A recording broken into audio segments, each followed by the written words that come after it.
I believe that I've just been unlawfully searched. Right. Yeah.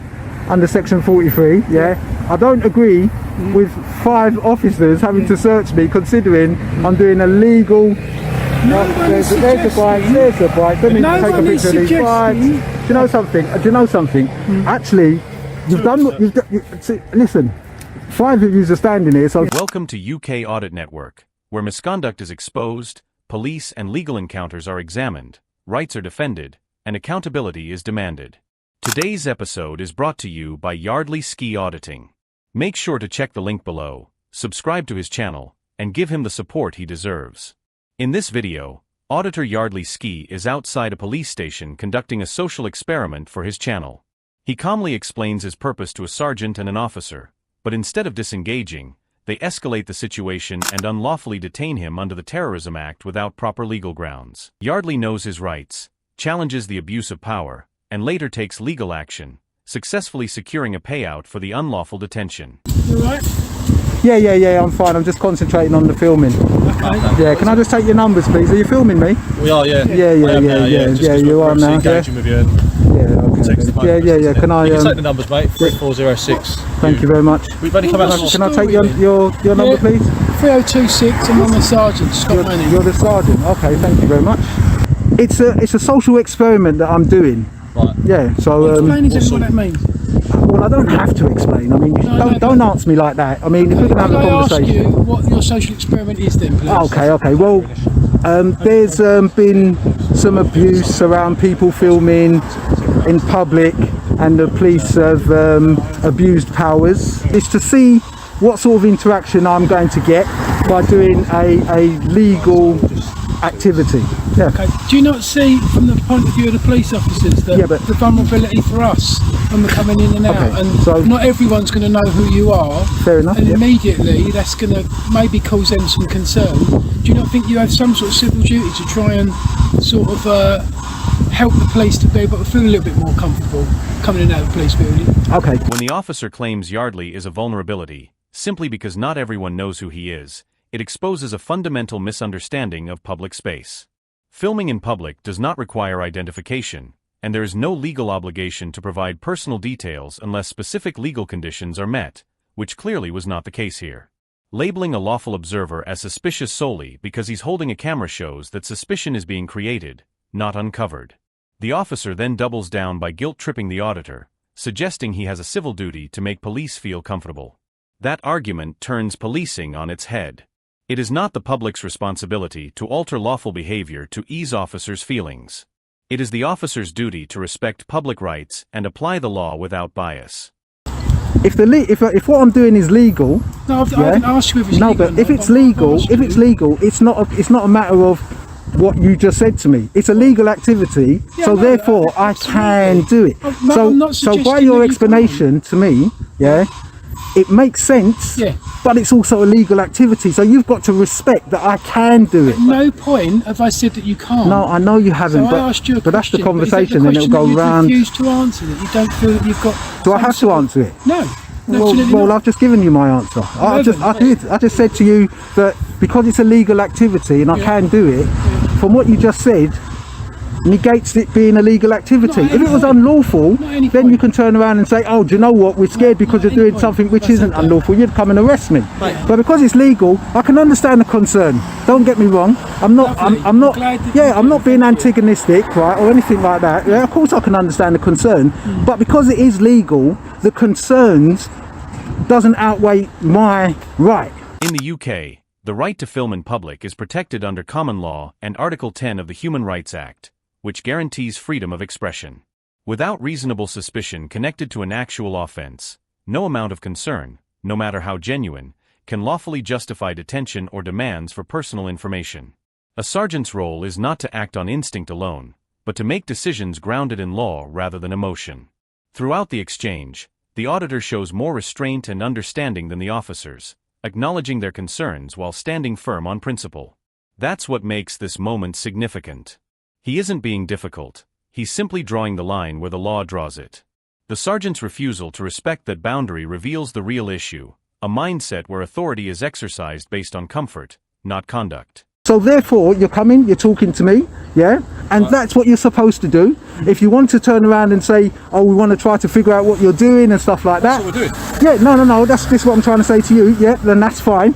And if that's the case and you've figured out that I'm doing a legal activity, then that should be the end of the conversation, really. I mean, you can come, you can give your opinion, you can tell me whatever you want to tell me, but all I'm going to say to you is, I ain't doing nothing wrong. I get that's what you're saying. We're just asking you why you're not doing anything wrong. Because it says so, it's a law. No, you've said Well, you're doing the a law- social experiment. We've said what sort of experiment you're doing. That's all we've asked you. No, there's a lot of things. There's a lot of Hold things on. that are not legal. Hold I on. could listen a second. I could go home. No, actually, I don't have to listen a second, but I'll let you carry on. I thought you said we're having a No, conversation. I'll let you carry on. Well, it's That's not how a conversation with consent. You guys have come up to me to stop me filming legally, and then you're But we trying don't- to we don't say know that stuff until to we me. speak to you. Okay, but now you're trying to put your opinion onto me, which isn't what. You said we're having a conversation. Yes, Conversations go two ways. I know you've explained this is a social experiment. Yep. We've got no way of actually testing that. The auditor remains open, clear, and calm about what he's doing. He isn't hiding or acting evasively. He explains himself while lawfully filming in public, which should have brought the interaction to an end. Instead, the sergeant shifts the burden onto the auditor, effectively saying, "We don't believe you and we don't have to." That's not how the law works. In the UK, you do not need to prove your innocence to be left alone. It is the police who must have reasonable suspicion to justify interference. Even more concerning is the suggestion that transparency still isn't enough. The auditor stated his purpose, something he wasn't required to do, yet the officer clings to doubt as justification to push further. This is a clear abuse of discretion and a prime example of bias-driven policing, where hypothetical concerns override lawful rights. Really? Well, Yeah, the this way is that your you're opinion, testing and it. the fact Okay, that let this you finish is first. the fact that this is quite a vulnerable premises. Mm-hmm. With police officers coming in and out. Quite recently, we've had quite a lot of attacks and people that have been attacked coming in and going out. So what I'm going to do, I'm going to detain you for the purpose of the search. Okay. Using the powers of the Terrorism Act. Okay. Before you do that, can I just ask you to look in my backpack, in the pocket, in the back pocket, yeah? And there's a bit of paper in there, yeah? It's a NCPP police advice in regards to Terrorism Act. Okay, well, we'll yeah? search it No, and no, find I'm that. So just what I'll saying, do it's got the is I've Terrorism Act. explained the Okay, reason if you want to behind search me, why. that's fine. If That's I've fine. explained the Okay. reason behind why I'm going to search. Well, I don't agree to it, but okay. I've What explained can I the say? power. Could I Can I answer that? just explain what I'm going to explain and you can talk to me after? Okay, fair enough. Yep. You're detained for the purpose of search, which means you can't leave at the moment. You're not under Fair enough. arrest. Okay, yeah. You can't leave until I've completed my search. When I've Fair enough. finished, I'll fill out a stop slip, which will have all the powers listed on it and the reasons behind why. Okay. Okay, do you understand all of that? I believe it's an unlawful search. Well, I didn't ask you what your opinion was. I'm asking you, do you understand all of that? No? Okay, fine. Okay, I think I'll ask you to just take that. Yeah, for can I a just put moment, this on the floor then, please? Yeah, it's fine, Yeah? it's fine. Despite the auditor calmly explaining his actions and posing no threat whatsoever, the sergeant detains him under the Terrorism Act, a power reserved for genuine, evidence-based suspicion of terrorist activity, not for stopping someone with a camera conducting a peaceful social experiment. The justification is wafer thin, and the decision reeks of authoritarian overreach rather than lawful policing.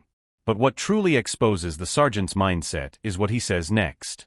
When the auditor states, "I believe this is an unlawful search," the sergeant snaps back, "I didn't ask you for your opinion."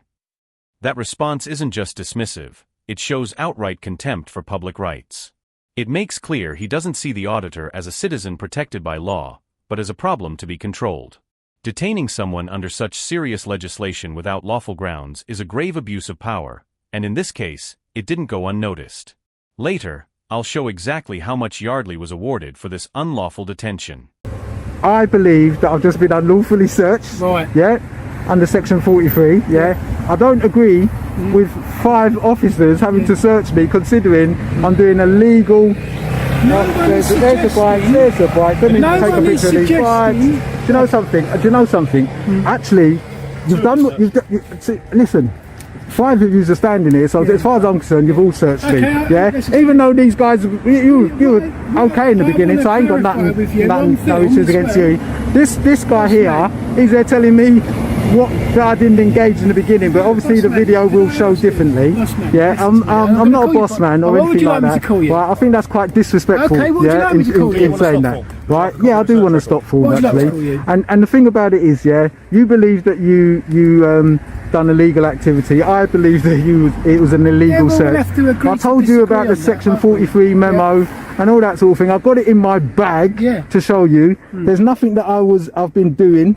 So no one's suggesting that anything you've done is illegal, because if they did, then all you're doing is trying to get information on me, which is both talk at it the doesn't same matter. time, it'd be pointless. Oh well, then that's why I wasn't talking earlier on, because I didn't make two of us talking at the same time. Yeah, one person at a time. What are you doing? You said a social experiment. We said, what's the nature of that? And you refused to engage with us. Okay. Anyone can say it's a social experiment. You need to give us a little bit more. So if that's what you want to do, fine, do it to everybody. If they want to film, it's up to you. It's cool. When the officer says, anyone can say it's a social experiment, you need to give us a little bit more, he unintentionally exposes how badly the power dynamic is being abused. The auditor already explained what he was doing, filming in public as part of a social experiment, an entirely lawful activity. That explanation was calm, clear, and transparent. At that point, the officers didn't need a little bit more. What they needed was reasonable suspicion, and they simply didn't have it. By demanding further justification, the officer is effectively saying, your lawful activity isn't enough unless we approve of it. That's not how the law works. Members of the public are not required to justify lawful behavior to avoid detention. This kind of thinking turns basic rights into conditional privileges, and that is a dangerous precedent. Sir, It is what it is. Sir, good. Oh, do you know something? I'm just like gonna stand here now because it's too many questions. Could I ask you some questions? Yes, you can. Excellent. Okay, so I know that you don't agree with our grounds. Those are our grounds, and they're subjective. They're my grounds, okay? And I've explained them to you. If you want to challenge them, you can. But it's not about you filming. Filming was the reason we come over to speak to you. Okay. And then once we've gone into that reason behind why you're filming, this is why I've used those powers. Okay. So you had credible information that I could be a terrorist. How would I know? Or was it just that you came out to talk to me? No. Well, I'm just going to read something to you, which it says in regards. What name would you like me to record? In regards to suspicion. What name would you like me to record on this? Yeah. What is reasonable suspicion? Yeah. The code explains that reasonable suspicion must be based on objective facts or information. It can never be based on the personal factors alone. Yeah. Okay. I'm quite happy with that. Have you got any objective facts? Yeah. What are they? My objective fact is that you was filming outside a police station. It's illegal. It's illegal. Which could be. It's legal. No, any point in here doesn't say that you've got to be acting illegally. No, but it's legal for me to film outside a police station. This is the turning point, and it's brilliant. When the auditor produces the National Police Chief's Council guidance on the use of terrorism powers, he doesn't just defend himself, he educates the very sergeant who detained him. Calmly and precisely, he points out that reasonable suspicion must be based on objective facts or intelligence, not personal opinions, gut feelings, or someone simply filming in public. This isn't a legal theory, it's straight from official police guidance. The sergeant's reaction says everything. He knows he's been caught out, not by defiance or attitude, but by someone who understands the law better than the officer enforcing it. This moment isn't just about a bad search, it's about a senior officer being confronted, in black and white, with the fact that his use of counter-terror powers had no lawful foundation. But why come out then? If I'm doing something which is legal, I'm not arguing. As what you said earlier on, or this officer said, it's a conversation and we've both got a conversation, so it's not an argument. Don't try to twist it, because he's already tried to twist stuff a little bit earlier on. You're maybe trying to provoke us now. Not at all. Not at all. So if that's the case, then I'd advise you guys to go. Well, once we finish, we will. Okay, so I'm not trying to provoke you. I'll zip it, or shall you zip it? Which one? I don't mind. Yeah, zipping it. Right, okay. So you're not going to give us your name? No. You're not going to tell us where you come from? You're not going to try and put the officers inside that building at rest? The person outside is fine. There's no issues with them. All we know is what we see in front of us now. Your civil duty to really help us to try and do the job a little bit better, to make us feel. That's all you wanted. If I would have agreed to that, you would have probably said, "Oh, right, then no worries." To make us feel. But because I didn't agree to it. By this point, the auditor has already been detained and searched under the Terrorism Act, and nothing was found. Yet the sergeant continues fishing for personal details, pressing again with, "You're not going to give us your name? You're not going to tell us where you came from?" This is no longer about reasonable suspicion. It's about ego and control. The auditor has done more than enough.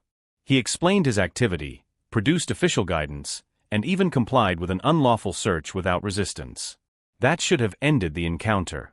Instead, the sergeant doubles down, attempting to guilt-trip him with talk of civil duty, as though refusing to comfort officers is somehow suspicious. It isn't. The auditor owes no comfort, only lawful compliance. And his rights have already been violated once. You're not going to give us your Well, name? you just said if you'd engaged with us from the beginning. No, it's not you wouldn't have got engaging. this, but You wouldn't. keep on So- saying about Sir, engaging. So you got It's searched. not engaging. The engagement is that I'm doing something legally and I actually don't have to give all this information out. You're right, you don't. Yeah, but if I'm there and I'm acting all weird and stuff like that, that's Which different. you were. No, because I didn't answer you. Because I You didn't. gave us Because half I an didn't. answer and then you didn't give us Yeah, an but that's answer. You supposing won't that's give us how your I am. name, you Supposing won't that's tell us how where I you come from. converse. We don't know who you are, so to Okay. set All right, ourselves then. at the risk So that you're you're not. not going to give us your name, is that right? Correct. I'm not. No, you're not going to tell us any information about yourself. Do I need That to? would no, you don't. Okay, But well then that's the end of would that's the help end of that us then. As a That's the police end of that force then. to feel That's the very end of that then. reassured. That's the end so of that you then. don't want us to feel reassured. That's the end of that then. Okay. Okay, if that's your answer, you don't want us to feel reassured, then that's fine. Alright. All right. I'm sure you've got what you come for. I'll maybe see you another time. Okay. He's a tyrant. He is. You're a bully. I'm suing you. Because you're a bully and you're a tyrant, aren't you? I'm suing you guys because you're bullies and tyrants. Yardley came here to expose poor policing, misuse of powers, and the quiet erosion of civil liberties, and the sergeant delivered all of it on camera. The proof speaks for itself. Just a few months later, Yardley won his case and received an £800 payout for this very interaction. That isn't opinion or commentary, it's legal recognition that this stop was unlawful from the very beginning. Let's break it down. From the moment the sergeant and officer arrived, they operated on assumptions rather than evidence.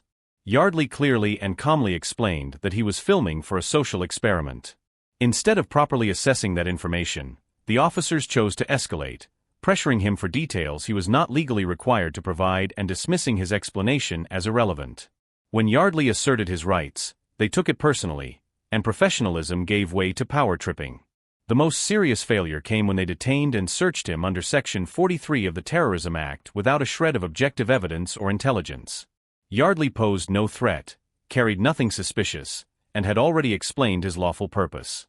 Even after the search found nothing, the sergeant continued pushing, demanding a name, questioning his movements, and attempting emotional manipulation through talk of civil duty. That's not reasonable suspicion. That's rights abuse. Yardley stood his ground, exposed their ignorance using official guidance, and made it unmistakably clear they had no lawful basis for their actions. The sergeant's smug remark as he walks away only reinforces how little accountability some officers feel when they're in the wrong. This episode is a powerful reminder: knowing your rights matters, because when officers forget the law, it falls to ordinary citizens to hold them to it.